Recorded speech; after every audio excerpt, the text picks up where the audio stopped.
ఈరోజు భారతీయ అంబేద్కర్ సేన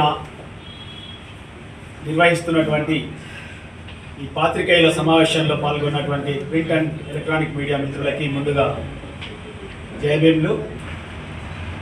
భారతీయ అంబేద్కర్ సేన దక్షిణాది రాష్ట్రాల్లో ఒక బహుజన ఉద్యమంగా నిర్మాణం చేయడానికి ఒక 13 సంవత్సరాలుగా ప్రయత్నం జరుగుతోంది. ఇప్పటికే కర్ణాటక, తమిళనాడు, తెలంగాణ, ఆంధ్రప్రదేశ్ రాష్ట్రాల్లో కూడా ఎస్టాబ్లిష్ చేసినటువంటి పరిస్థితి ఉంది. ఈ నేపథ్యంలోనే రాష్ట్రంలో, దేశంలో ఉన్నటువంటి పరిస్థితుల దృష్ట్యా ఈ ఉద్యమాన్ని మరింత ఉధృతం చేయాలనే ఉద్దేశంతో ఈరోజు విశాఖపట్నం వైపు మేము రావడం జరిగింది. రాష్ట్ర ప్రతినిధుల సదస్సు కూడా నానక్ చంద్ రత్తు మినీ అసెంబ్లీ హాల్లో విశాఖపట్నంలో జరుగుతుంది.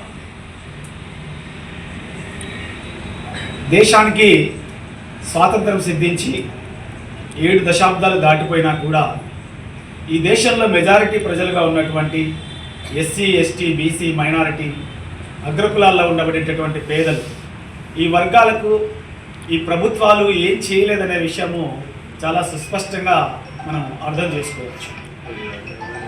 దేశంలో రోజు రోజుకు పేదరికం పెరిగిపోతుంది. కులం తాలూకు, మతం తాలూకు హింస రోజు రోజుకు అధికమవుతున్నటువంటి పరిస్థితిని కూడా మనం చూస్తాం. ఏదైతే భారత రాజ్యాంగం ప్రవచించినటువంటి స్వేచ్ఛ, సమానత్వం, సౌభ్రాతృత్వం, న్యాయం అనేటటువంటి సూత్రాలు ఉన్నాయో ఆ సూత్రాలని ప్రభుత్వాలు పూర్తిగా తుంగలో తొక్కి ఈ దేశంలో ఉన్నటువంటి ఆధిపత్య కుల పెట్టుబడిదారులకు అనుకూలంగా పరిపాలన కొనసాగిస్తూ ఉన్నారు.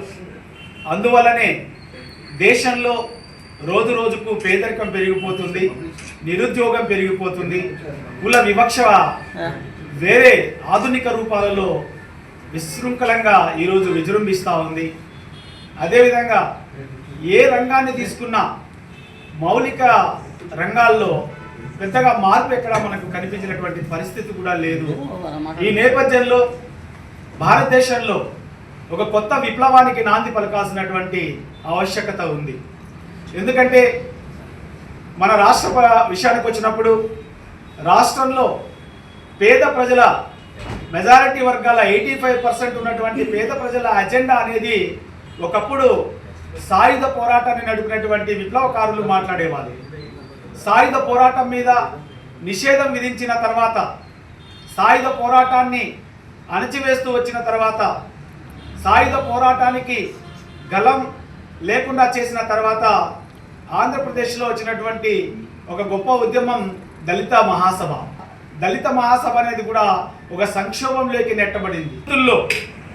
ఈ రాష్ట్రంలో ఉన్నటువంటి పేద వర్గాల కోసం, ఎస్సీల కోసం, ఎస్టీల కోసం, బీసీల కోసం, మైనార్టీల కోసం, అగ్రవర్ణాల్లో ఉండే పేదల కోసం ఒక కొత్త ప్రభుత్వం ఏర్పడాల్సినటువంటి అవసరం ఉంది.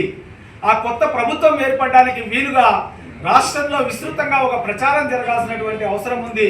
ఆ ప్రచారం చేయడానికి ఈరోజు భారతీయ అంబేద్కర్ సేనగా మేము రాష్ట్రం అంతా కూడా తిరుగుతూ ఉన్నాం.